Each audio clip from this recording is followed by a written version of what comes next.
মে 2024 তারিখ নড়াইল জেলার নড়াগাতি থানার কলাবাড়িয়া গ্রামের যুবক শেখ আনিচুর রহমানকে প্রথমে হাত ও পায়ের রগ কেটে এবং পরে কুপিয়ে নৃশংসভাবে হত্যা করা হয়। এর পরবর্তীতে তার ভাই শেখ সোহেল রানা তিনি বাদী হয়ে গত 2 জুন 2024 তারিখে নড়াইলের নড়াগাতি থানাতে 31 জনকে স্বনামে এবং 7 বা 8 জনকে অজ্ঞাতনামা হিসেবে একটি হত্যা মামলা দায়ের করেন। নৃশংস এই হত্যাকাণ্ড এটি প্রিন্ট এবং ইলেকট্রনিক মিডিয়ায় ব্যাপক চাঞ্চল্য সৃষ্টি করে। সারা দেশব্যাপী সৃষ্ট হওয়া এই চাঞ্চল্যকর হত্যাকাণ্ডের তদন্তে নেমে পুলিশ মূলত দুইজন আসামিকে গ্রেফতার করতে সক্ষম হয়। অবশিষ্ট যে আসামিরা ছিল তারা মূলত নড়াইল ত্যাগ করে দেশের বিভিন্ন স্থানে, রাজধানী সহ বিভিন্ন স্থানে পালিয়ে যায়। আমাদের র্যাব ও ছায়া তদন্তে নামে মূলত র্যাব 6 যেটি খুলনাতে অবস্থিত যে ব্যাটালিয়নটি, তারা ছায়া তদন্তে নামে, তার সাথে র্যাব সদর দপ্তর গোয়েন্দা শাখা একই সাথে তদন্তে নামে। তাদের তথ্যের ভিত্তিতে মূলত গতকালকে রাতে আমরা জানতে পারি যে একটি কিলিং মিশনের কিলিং গ্যাংয়ের একটি বড় অংশ, এই দলের একটি বড় অংশ ঢাকার শাহবাগ এলাকাতে অবস্থান করছে।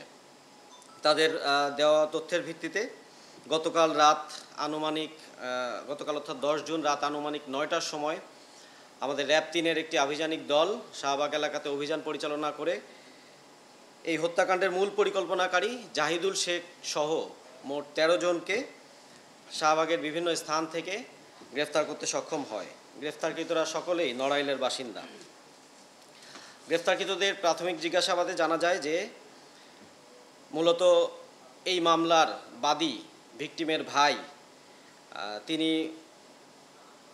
কলাবাড়িয়া ইউনিয়ন পরিষদ, এই ইউনিয়ন পরিষদের 2 নম্বর ওয়ার্ডের 3 বারের নির্বাচিত ইউপি সদস্য এবং তার সাথে এই হত্যাকাণ্ডের 7 নম্বর আসামি, এজাহারনামীয় 7 নম্বর আসামি জুলফিকার, তার রাজনৈতিক দ্বন্দ্ব ছিল। মূলত নির্বাচনে তিনিও একজন প্রতিদ্বন্দ্বী ছিলেন, কিন্তু কোনোবারই তিনি জিততে পারতেন না। এর ফলে এই জুলফিকার মূলত শরণাপন্ন হন ওসিকুর এবং জাহিদুলের শরণাপন্ন হয়ে তিনি এই ভিকটিম যিনি আনিচুর রহমান তাকে সরিয়ে দেওয়ার ব্যাপারে তাদেরকে কনভিন্স করেন।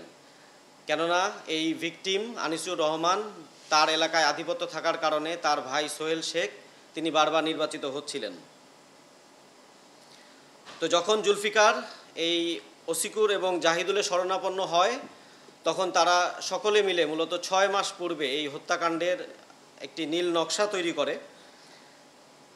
এই নীল নকশায় শুরুতে তারা ঠিক করে যে 5-6 জনের একটি দল এই সোহেল শেখ এবং আনিচুরের বাবা তার কাছে একটি প্রস্তাব নিয়ে যাবে যে এলাকাতে আর কোনো তারা দ্বন্দ্ব, কোনো ঝামেলা করবে না এবং সকলে মিলেমিশে থাকবে, এরকম একটি সমঝোতায় তারা পৌঁছাতে চায় এবং সেই অনুযায়ী একটা মীমাংসা হয়। সেই মীমাংসার প্রেক্ষিতে তারা গত 6 মাস ধরে এই আনিচুরের সাথে একটি বন্ধুত্বপূর্ণ সম্পর্ক স্থাপন করে। মূলত এই বন্ধুত্বপূর্ণ সম্পর্ক স্থাপন করার কারণ ছিল যাতে হত্যাকাণ্ডের দিন সুবিধাজনক স্থানে আনিচুরকে নিয়ে যাওয়া যায় এবং তারপরে এই হত্যাকাণ্ড সংগঠিত করা যায়। 31শে মে যেই দিন হত্যাকাণ্ড সংগঠিত হয় সেই দিন তারা কয়েকটি দলে, ছোট ছোট দলে বিভক্ত হয়। মূলত 3টি দলে তারা বিভক্ত হয়। ভিকটিমকে নিজ বাড়ি থেকে নিয়ে যাওয়ার জন্য মূলত জাহিদুল এবং হাসানুরের যে ছোট দল তারা এই ভিকটিম আনিচুরের বাসায় যায় এবং তাকে নিয়ে 4 ব্রাদার্স যে ইট ভাটা, খোলা মাঠের ভিতরে ইট ভাটা, সেই ইট ভাটাতে নিয়ে যায়। ইট ভাটাতে নিয়ে যাওয়ার পর পরিকল্পনা মোতাবেক জুলফিকার, যিনি গ্রেফতারকৃত জুলফিকার, যিনি মূলত রাজনৈতিক প্রতিদ্বন্দ্বী ছিলেন, তার নেতৃত্বে 12-13 জনের মূল দল যারা দেশীয় অস্ত্রে সজ্জিত হয়ে এই হত্যাকাণ্ডের মূল কাজটি করার পরিকল্পনা করেছিল, তাদের কাছে নিয়ে যাওয়ার দায়িত্ব ছিল এই জাহিদুলের এবং হাচানুরের। জাহিদুল এবং হাচানুর যখন তাদেরকে নিয়ে, এই ভিকটিমকে নিয়ে গল্পের ছলে ওই ইট ভাটাতে উপস্থিত হয়, আনিচুর দূর থেকেই বুঝতে পারে যে তাকে হত্যা করার জন্য একটা পরিকল্পনা করা হয়েছে। তখন সে তৎক্ষণাৎ ওই স্থান থেকে পলায়ন করার জন্য জোরে দৌড় দেয়। ওই খোলা মাঠে একটি জায়গায় ছিল, পাশে একটা বাঁশের বেড়া দিয়ে তৈরি একটি ঘর যেখানে আশ্রয় নিতে পারে।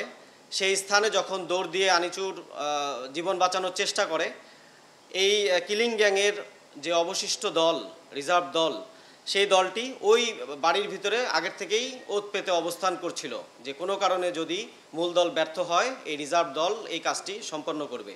তো যখন আনিচুর ওই বাঁশের বেড়া দিয়ে ঘেরা বাড়িতে উপস্থিত হয়, তখন সাথে সাথেই 4-5 জনের একটি দল, এটি ছিল মূলত হানিফের, গ্রেফতারকৃত হানিফের নেতৃত্বে এই দলটি তাকে ধরে ফেলার পরপরই জুলফিকার প্রথমে ওই 12-13 জনের দলের যে দলনেতা জুলফিকার ওখানে উপস্থিত হয়ে যায় এবং এই 4-5 জন জুলফিকার সহ মূলত জুলফিকারই প্রথমে হাত এবং পায়ের রগ কেটে দেয় এবং ওই সময় অবশিষ্ট যেই 13-14 জনের যে দল তারা এসে উপস্থিত হয় এবং তারা দেশীয় অস্ত্র দিয়ে কুপিয়ে বিভিন্ন স্থানে জখম করে এই হত্যাকাণ্ডের কাজটি নিশ্চিত করে।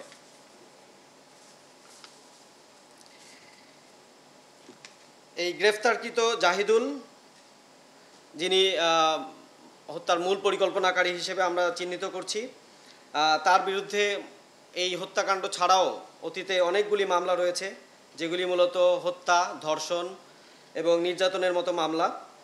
মূলত 2020 সালে নড়াইলের নড়াগাতি থানায় জাতীয় কাবাডি দলের খেলোয়াড় কায়ুম শিকদার যে হত্যা হয়েছিল, তাকে যে হত্যা করা হয়েছিল, সেই হত্যা মামলার আসামিও এই জাহিদুল ছাড়াও শামীম শেখ নামে আমরা আরও একজনকে গ্রেফতার করেছি। তিনিও এই হত্যাকাণ্ডের এই কাবাডির যে খেলোয়াড় হত্যাকাণ্ডের যে আসামি, সেই আসামি হিসেবে তিনিও রয়েছেন।